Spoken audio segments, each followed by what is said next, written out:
오늘도 주님께서 주시는 영원한 생명의 구원을 함께 누리기를 원합니다.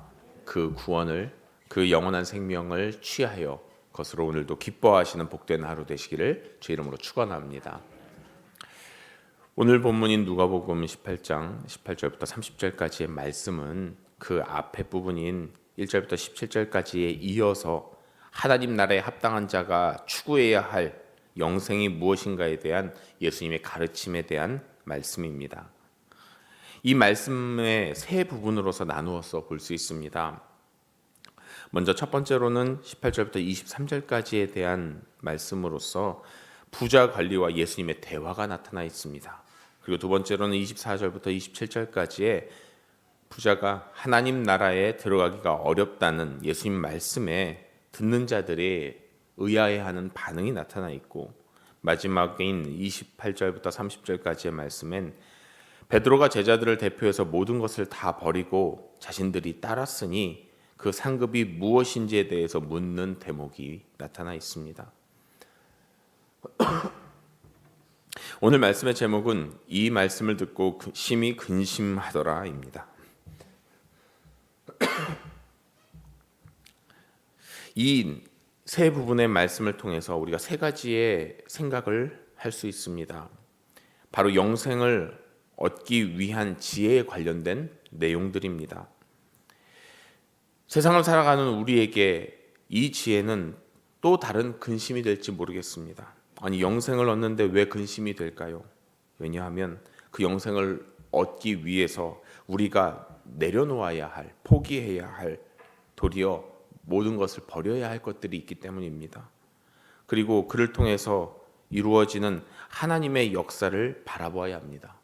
뿐만 아니라 내가 내려놓는다고 분명히 얻을 수 있으면 좋겠는데 그것이 또한 내 뜻대로 되는 것이 아니라는 것입니다. 내 생각, 내 계획까지도 내려놓는 삶. 그러니 어찌 근심이 되지 않겠습니까? 사람의 인생을 생각하면 근심이 될 뿐입니다. 그러나 이 모든 것을 뛰어넘는 가장 귀한 것을 우리가 얻게 될 것을 믿습니다. 하나님 나라 백성으로서 하나님께서 약속하신 저 천국에 속함, 그리고 영원한 생명, 그것보다 귀한 것이 어디 있겠습니까? 그 귀한 가치를 우리가 진정으로 마음을 두고 그를 구할 수 있기를 원합니다. 오늘의 말씀을 통해서 하나님 나라에 속한 백성으로 살기 위한 기도의 제목을 얻고 또한 그를 힘써 기도하는 복된 시간으로 삼기를 주의 이름으로 축원합니다.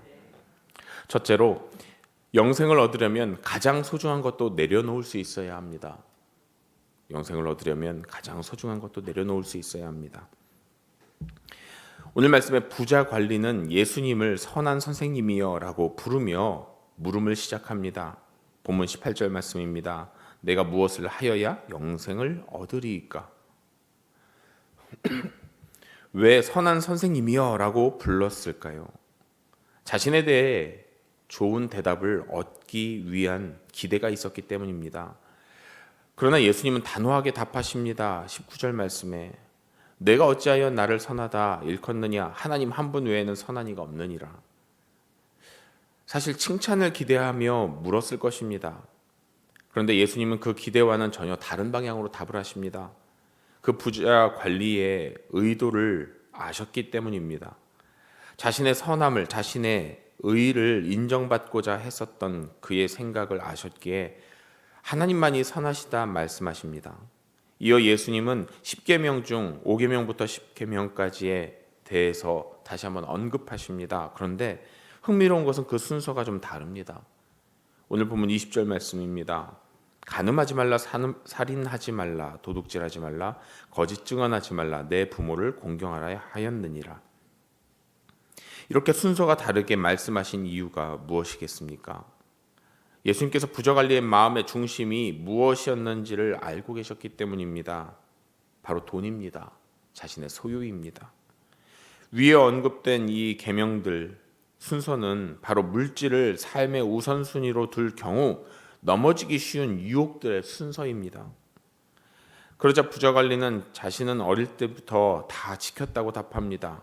이 말을 들으신 예수님께서 정말 하고자 하셨던 말씀, 그 말씀을 하십니다. 오늘 보면 22절 말씀에 내게 아직도 한 가지 부족한 것이 있으니 내게 있는 것을 다 팔아 가난한 자들에게 나눠주라. 그리하면 하늘에서 내게 보화가 있으리라. 그리고 와서 나를 따르라.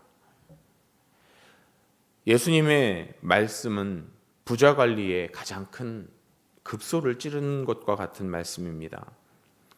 칭찬을 받기 위해 선한 선생님이여라고 부르며 찾아갔으나, 그리고 너는 영생을 얻을 것이다 라는 그 말씀을 듣기 위하여 찾아갔으나, 도리어 중심을 보시는 하나님, 그리고 그의 어두운 면을 밝히시는 예수 그리스도를 만났기 때문에 그는 그 순간 참으로 곤란한 지경에 처했었습니다. 근심할 수밖에 없는 상황이었습니다. 그는 분명 오늘 말씀 23절처럼 이 말씀을 듣고 심히 근심했었을 것입니다. 가장 소중한 것을 내려놓으라고 말하니 그것을 쉬 내어놓을 수가 없었기 때문입니다. 우리의 삶 속에서도 마찬가지입니다. 정말 예수님께서 우리를 구원하심을 믿고 주께서 주시는 영생이 내 삶의 가장 소중한 것으로 여기십니까? 그렇다면 내가 소중하게 여기는 것 그 무엇이든 내어놓을 수 있어야 합니다. 그런 마음가짐, 영생이 그 무엇보다도 소중함임을, 그러한 가치를 여기고 그것을 붙잡기 위해서 무엇이든지 할 수 있는 삶을 살아야 합니다. 오늘 내 삶이 정말 그와 같은 삶인지 다시 한번 돌아보기를 원합니다. 주님께서는 주님만 바라보며 주께서 주시는 구원으로 기뻐하며 만족하며 살기를 원하십니다. 그러한 마음으로 살아가는 것이 그리스도인일진데, 오늘 우리는, 저와 여러분께서는 정말 그런 마음으로 살고 있는지 다시 한번 점검해 보시기 바랍니다. 그래야 비로소 우리는 십자가의 길, 고난의 길을 걸어가신 예수님의 뒤를 쫓는 그리스도인으로 살아가게 될 줄 믿습니다. 그 길을 힘써 걸어갈 수 있도록 오늘도 다시 한번 주님께 내 마음을 아뢰고, 또한 나의 연약한 믿음을 다시 굳건하게 세워갈 수 있는 기도의 시간 삼으시기를 주의 이름으로 축원합니다. 둘째로, 내면을 감찰하시는 하나님임을 기억해야 합니다. 내면을 감찰하시는 하나님임을 기억해야 합니다. 예수님께서는 그 부자 관리를 보고 다시 한번 말씀하십니다. 25절 말씀입니다. 낙타가 바늘귀로 들어가는 것이 부자가 하나님의 나라에 들어가는 것보다 쉬우니라 하시니. 이 말씀으로 인해 부자 관리에서 듣는 이들이 바로 그 주위에 있는 사람들로 시선이 옮겨집니다. 예수님께서는 부자 관리뿐만 아니라 지금 주위에 있던 예수님의 제자들에게 또는 무리에게 말씀하고 계신 것입니다. 왜냐하면 예수님께서는 그 마음의 중심을 보시는 분이기에 듣는 이들의 마음, 그 품은 생각을 알고 계셨습니다. 그들에게 깨달음을 주기 위해서 말씀하십니다. 그리고 그들의 생각을 담아 예수님께 다시 묻습니다. 26절 말씀에 듣는 자들이 이르되 그런즉 누가 구원을 얻을 수 있나이까? 왜 이런 질문을 했겠습니까? 지금도 마찬가지지만 당시 유대인들은 부자가 된 것은 하나님의 복이라고 믿었기 때문입니다. 하나님의 복으로 부자가 되었다면 당연히 영생 얻었을 것이라고 생각했기에, 부자이며 관리인 이 사람이 하나님의 나라에 들어가지 못한다면 과연 누가 들어갈 수 있겠는가라고 생각하고 묻는 것입니다. 당시 예수님과 부자 관리의 이야기를 들은 많은 이들이 갖고 있었던 하나님 나라의 백성이 되는 조건, 그것은 어찌 보면 외향적인 그 삶에 주어진 것들, 눈으로 볼 수 있는 것들이었습니다. 얼마나 율법을 잘 지켰는가, 그리고 하나님으로부터 복을 받았는가, 그래서 편안하게 살아가고 있는가였기 때문입니다. 그러나 하나님께서는 외모가 아닌 중심을 보시고 마음을 감찰하시는 분이십니다. 무엇을 했는가, 무엇을 가졌는가, 무엇을 누리고 있는가가 아니라 어떤 마음으로, 어떤 성품으로 살아가고 있는가를 보시고 있기 때문입니다. 그리고 27절 말씀에 이르시되 무릇 사람이 할 수 없는 것을 하나님은 하실 수 있느니라, 이렇게 말씀하십니다. 구원은 무엇을 했는가, 무엇을 가졌는가로 정해지지 않는다고 말씀하십니다. 구원은 하나님의 능력이지 인간의 의나 행위가 아니라고 말합니다. 전적인 하나님의 은혜, 그 안에서 주시는 하나님의 능력으로 이루어집니다.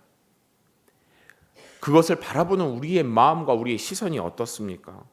정말 하나님의 뜻을 구하고 하나님께서 이루시는 것에 만족하며 그 안에서 주신 것으로 감사하고 있느냐는 말씀입니다. 내게 부족한 것을 구하는 자가 아니라 내 안에 주시는 하나님 은혜로만 기뻐하고 즐거워할 수 있는 자, 그리고 그로 말미암아 이 땅에서 하나님 나라의 삶을 살아가고 있는 자, 그러한 자가 바로 구원받은 자, 영생을 얻은 자인 줄 믿습니다. 그렇게 우리의 믿음의 고백이 매우 중요합니다. 내 안에 계신 주님으로 만족하는 기쁨의 고백, 그 내면을 보이실 수 있는 자리가 바로 기도의 자리이고요. 그렇게 우리의 기도가 매우 소중한 것입니다. 오늘 내 마음과 뜻을 다하여 간구하시기 바랍니다. 그리고 주님 앞에 내 삶의 모든 것을 토해놓으시기 바랍니다. 그 기도를 기뻐 들으시며 주님의 영광에 함께 참여할 자로서 인정받는 기도의 시간 삼으시기를 바랍니다. 우리는 그 마음을 들여 우리의 믿음을 통하여 영생을 이미 얻은 줄 믿습니다. 그의 기쁨으로 화답하시는 예수 그리스도의 응답을 듣는 기도의 시간 삼으시기를 간절히 기도합니다. 끝으로 영생은 모든 이들과 화목을 이루는 자에게 주시는 하나님의 선물입니다. 영생은 모든 이들과 화목을 이루는 자에게 주시는 하나님의 선물입니다. 부자 관리와의 대화, 그리고 예수님과 듣는 모든 이들의 이야기들을 다 들은 베드로가 제자들을 대표해서 예수님께 이렇게 묻습니다. 오늘 본문 28절 말씀입니다. 베드로가 여짜오되 보옵소서, 우리가 우리의 것을 다 버리고 주를 따랐나이다. 이 질문의 요지는 이것입니다. 우리들은 부자 관리가 실패한 시험에서 패스한 거지요. 있는 것을 다 팔고 따르라고 하셨으니 우리는 그렇게 따랐지 않습니까? 그러니 주님께서 말씀하신 그 합격선을 지난 거지요. 그러나 예수님께서는 물질이나 소유가 아닌 관계적인 차원에서 답을 하십니다. 왜냐하면 부자 관리가 소유한 돈들과 물질들을 이 땅에서 함께 살아가야 할 하나님의 백성들과 나누지 못한다면 과연 그가 하나님 나라에 속한들 무슨 의미가 있겠는가라는 질문이기도 하기 때문입니다. 좀 다른 말로 표현을 하면 삶의 우선순위가 하나님 나라와 백성들이 아닌 물질이라면 또는 자신의 가족들만이라면 하나님 나라가 정말 그에게 하나님 나라로 다가오겠느냐, 그에 속한 사람이라고 정말 말할 수 있겠느냐라고 되묻고 계신 것입니다. 그러기에 예수님께서 답하시기를 나의 소유로 여기는 가족들만 생각하고 삶의 중심을 두고 살아가는 인생을 거부한 자라면 이 땅에서도 주 안에서 더 많은 가족들과 더불어 살게 될 것이고 죽어서도 하나님의 나라와 그의 백성들과 더불어 영원한 삶을 살아가게 될 것이라고 말씀해 주십니다. 영생은 잘 지키고 편안하게 살던 사람이 죽어서 소유하게 되는 축복이 아닙니다. 이미 임한 하나님 나라에서 그의 백성들과 더불어 이 땅에서 살아가고 육신의 호흡이 끝나서도 영원히 살아가는 삶이기 때문입니다. 그렇지 않다면 단순히 율법을 지킨 이들에게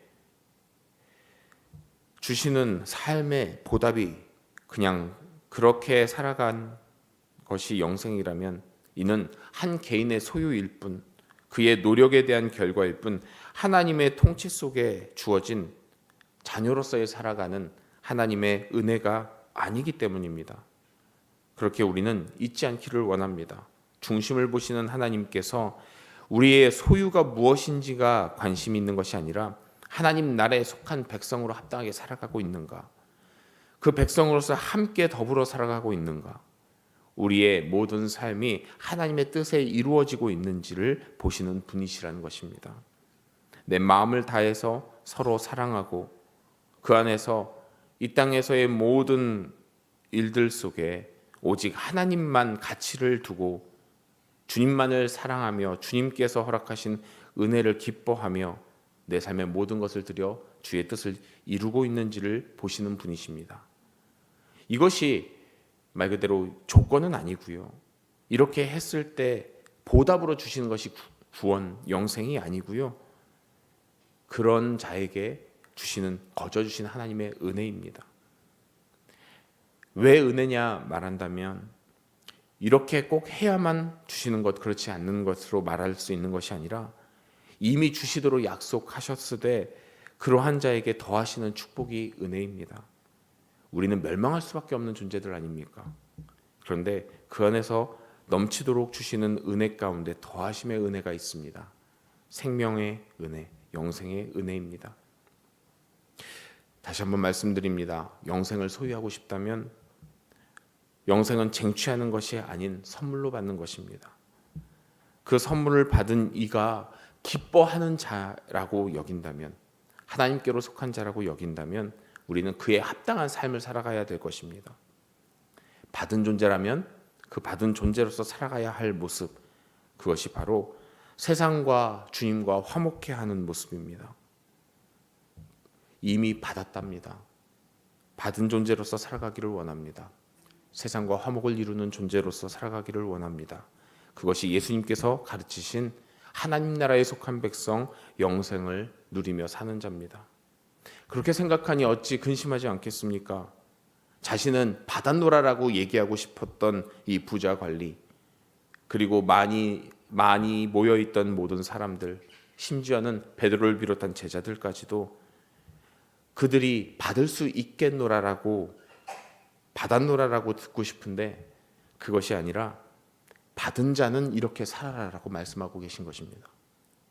그러니 내 삶을 돌아보니 받은 자인지 아닌지 헷갈립니다. 오늘 내 삶 돌아보시기 바랍니다.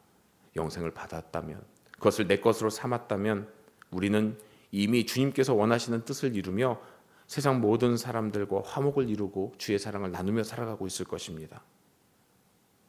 분명 그러한 삶을 살아가는 우리 성도님들 되신 줄 믿습니다.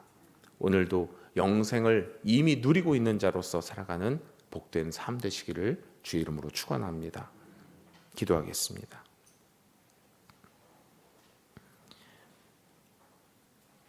주께서 이미 주신 은혜로서 족한 줄 믿습니다. 주님을 온전히 믿어 영생을 취한 자로서 살아가기를 원합니다.